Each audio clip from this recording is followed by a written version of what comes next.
धर ली। घंटा घड़ियाल गूंजे चारों ओर, भोले के दर्शन से मीटे सब शोर। भोले के दर्शन से मीटे सब शोर। हर हर महादेव के नारा लगाला। हर हर महादेव के नारा लगाला। देवघर धाम चलस सजना। अरे भोले बाबा के कृपा पाइला। भोले बाबा के कृपा पाइला। हर हर भोले बाबा के कृपा पाइला।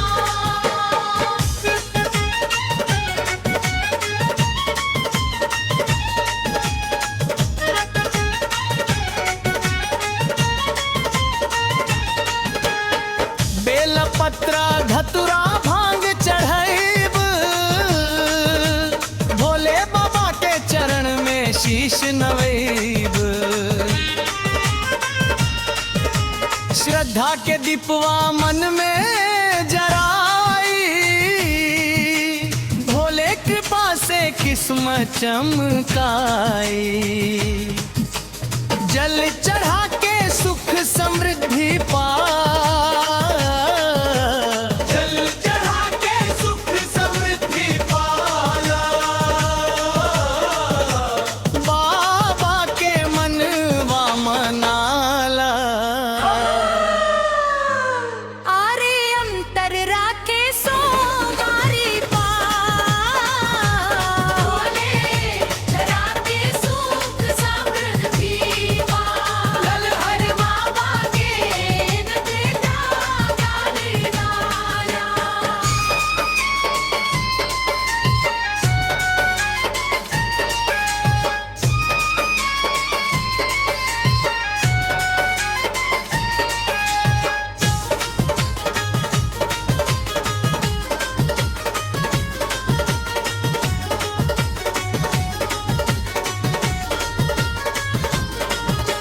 सावन के सोमारी पावन घड़ी,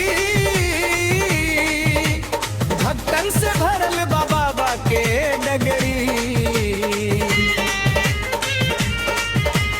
दुख संकट सब दूर हो जाई,